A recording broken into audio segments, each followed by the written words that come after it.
appears to have finally been passed by Mark Dagnall for 4th position.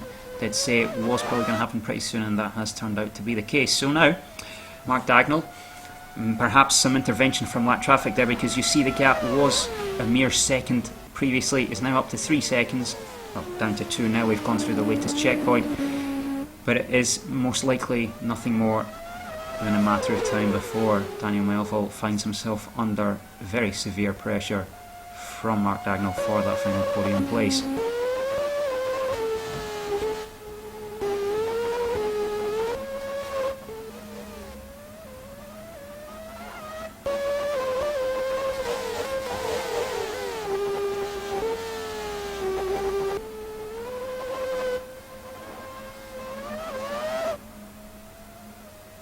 But also something of a surprise if you really think about it, Philippe Nicolas is still down in 9th place, failed to make any progress so far, despite having that very capable car underneath him.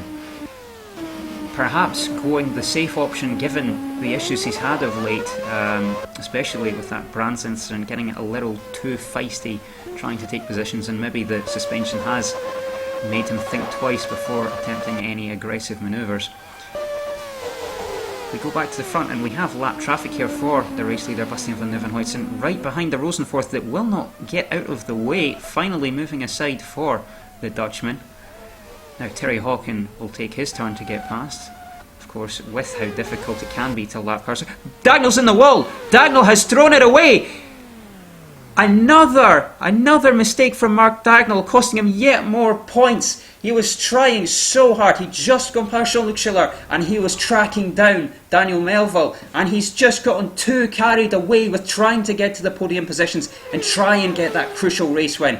He was slowly but surely moving up the championship standings, but that is going to put the brakes on his title challenge that he's trying to recover.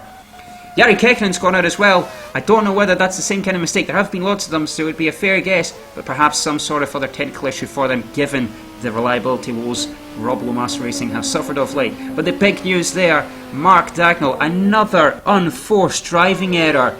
He's been too keen of late. He seems to have lost his touch a little bit in the last couple of seasons. That stint, especially at Melrose Racing Team, seemed to take the edge off his driving a little bit, and he's been a lot more prone to mistakes in the last couple of seasons, just like that one. With Dagnall now out, with De Bock now out, it seems the kind of drivers you'd expect to start in the midfield but make their way up and maybe threaten to compete for podiums or the win towards the end of races. Those guys have now been removed from the equation, and so we're down now realistically to just Philippe Nicolas sitting on the sidelines there, waiting to see this battle between Boivolov, Lucarelli and Mistolio play out before he makes a move for himself. He's really the last of the top guys. We're waiting to see how the race plays out for them. It does look like at this point it will be a 2-horse race for the win between Bastian van Nieuwenhuizen in the Kellerop and Terry Hawken in the lead fusion. Again, Lucarelli, every single lap he's trying that half-hearted move, and it really doesn't seem to make any sense as to why. Every single time, every single lap, Boivolov has him covered. Is that another car in the wall, or is that just the wreck of Jari Kekkonen waiting? It's Carter Simpson, it's yet another car, the Rosenforth of Carter Simpson. He's thrown it in the wall just like so many before him. And this is starting to get a little ridiculous with the amount of cars running wide into that wall. Maybe there's just so many marbles on the outside of that turn that so many drivers are getting caught out. As the race, not the race leader, but second place Terry Hawken is the first to pit. Looking at the fuel readout, what do we have? 46 laps. Looks like then he will be on a 2-stop strategy. Will be interesting to see whether Van Nieuwenhuizen attempts a 1-stop or just decides to mirror Hawken. He'll have to be careful if he is on a 2-stop, because Hawken going for the undercut, so Kellerup will need to either react straight away or see if they can make the 1-stop work for them.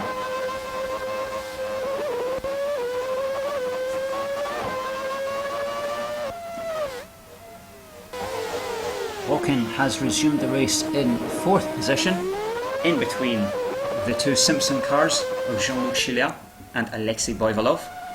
There is Schiller. I imagine Hawken on those fresh tyres, despite the fact he'll have more fuel on board. I imagine he will catch that car reasonably quickly. It'll be interesting to see how quickly he can pass Schiller despite the extra fuel on board. With that retirement of Carter Simpson, it means we're down to just 13 cars now. And we're only about, a third of the way through the race now. And we're already down to 13 cars. It'll be interesting to see how many of those guys manage to keep it together until the end of this marathon race. In theory, it's the shortest race of the calendar, only 300 kilometres, but the amount of laps and the amount of repetition and the amount of mistakes we see per lap will make it a very high attrition race. Very interesting to see which few of these drivers can make it to the end. That looks like Daniel Melville in the pits for a stop, along with Jean-Luc Schiller, who we're on board with at the moment. So Van Nieuwenhuizen actually going longer than all of the other cars around him. That's very interesting, given we expected him to be slightly slower than the Fusion. The Fusion, of course, sharing the same engine as the Kellerop, both with that Renault power. So it is interesting to see in that case Van Nieuwenhuizen does appear to be genuinely the fastest car on the track at the moment, starting his first stint with more fuel than the other cars at the front. Again, we'll keep an eye on that strategy and see whether he's going to be brave and attempt a one-stop, or just come in a couple of laps' time for some fresh rubber and a refill of fuel.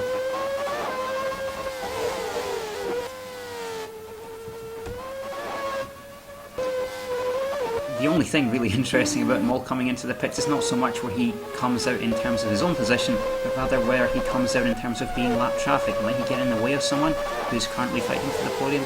We'll just have to wait and see. As Alexei Boivolov finally comes into the pits and releases Alessandro Lucarelli and Fredo Mistolio into the wild. Lucarelli now up to third thanks to it being the pit stop cycle. All those guys, I imagine, will have saved a little bit of fuel being stuck behind the Simpson for so long, so they'll have a few laps of fuel left to burn before they come in for the first stops of the afternoon. There is a race leader, Bastian van Nieuwenhuizen, almost lapping the entire field at this point because, of course, yet to stop. This is Schiller trying to lap one of the Rosenforths, but the Rosenforth getting in the way. In fact, no, I say lap, he's not a lap down. They are in fact racing for position as Alessandro Lucarelli comes into the pit, as does Gregor Pascal in said Rosenforth. It's a two-stop for Bastian van Nieuwenhuizen. The question now, will he get out in front of Hawken? No, he can't. Hawken has made the undercut work and we have a new race leader. Terry Hawken, great tactical work there from the Fusion team. The undercut getting him the time he needed to get back out front, and maybe a missed opportunity there from Kellerop. I said they ideally should have reacted to the stop, but they failed to come in quickly enough, failed to turn him around quickly enough, and the race lead is lost. Similar strategy though, so it'll be interesting to see whether those slightly fresher tyres will make a difference for Bastian van Nieuwenhuizen as this stint progresses. Was that a yellow flag I saw being woven by a marshal? Woven? No, waved by a marshal. I guess not. There doesn't appear to be anyone in the wall at the moment, so my eyes do appear to be deceiving me. Philippe Nicola has now moved himself up to third place, albeit without a stop as of yet. It'll be interesting to see whether he comes in for a stop in the next lap or two, or he will be one of the few to brave a one-stop strategy. Still going after 44 laps, so there's a half decent chance he might attempt a one-stopper, but yeah, exactly. Look at how many laps his fuel he's got left. He is going for the one-stop Philippe Nicolas, so it'll be very interesting to see how that strategy plays out for him. Alternative strategy to the guys up front, so perhaps that one stop less might give him the impetus he needs to get on the podium, despite that slow start to the race, being stuck in that very long train of cars. And there's the driver he will most likely be competing for the final podium position with, Daniel Melville, on that two-stop strategy. Strong pace from the young Aussie so far. The question is, can he keep it up?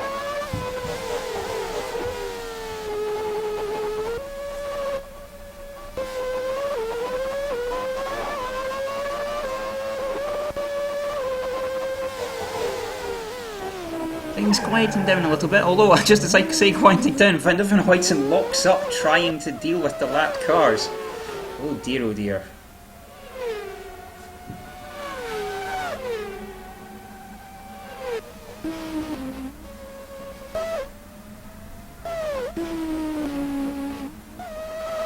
It would appear that Nicola has just lapped Marco Pizzari, not really a surprise. The USD not looking like a particularly fast car this weekend, certainly not compared to their other new team rivals such as Venturi and Kellerop.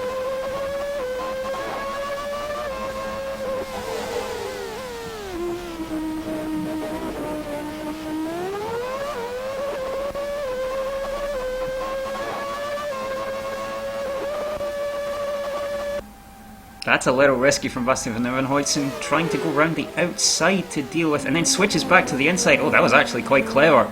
Very good racecraft there from the Dutch driver to navigate his way past the lap traffic. Although he's going down the inside again, is Boivolov. That was very hard fought battle, even though he was a lap down. Mistolio, meanwhile, takes advantage of that little altercation to use his momentum to get past Boivolov for position.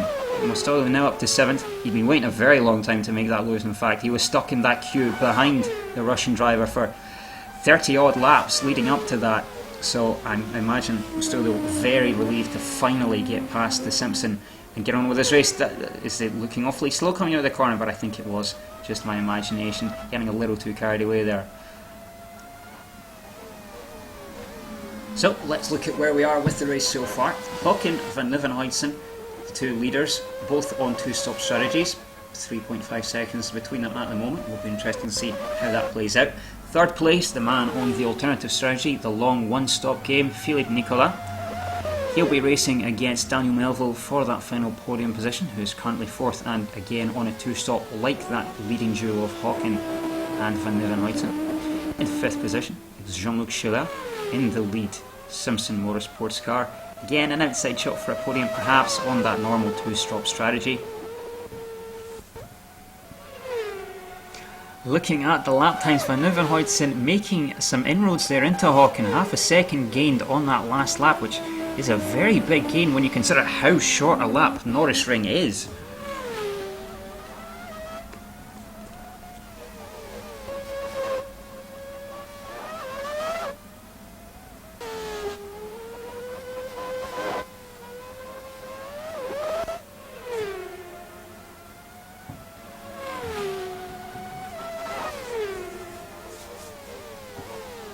It's been a little while since we've seen anyone run wide and whack into that pit entry wall, although now I have mentioned it, I imagine there will be a couple doing it now, what with the commentators' curse and everything. For the moment though, we have a look at Filip Nicola, who now seems to have Marco Bizzarri on his coattails. I was saying a minute ago he really just got past, but it's been a few laps now and he's still right behind. So it looks to me as if he's just going to keep drafting Nicola to try and make some progress for his own race. And there is the man he's catching, Barry Mori in 11th. Huge lock-up there. Big mistake, and that is going to bring Bizzarri right into the battle for 11th position. If Mori keeps making those kind of mistakes, suddenly USD will have something to fight for. And you never know, with the amount of retirements we're having so far, this could end up being a battle for 6th place. Who knows? A little early to say, I suppose, but still over half the race to go, and already half of the field gone.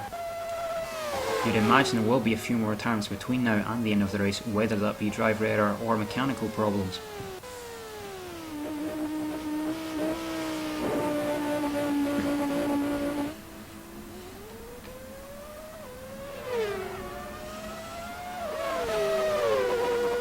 And I imagine then that is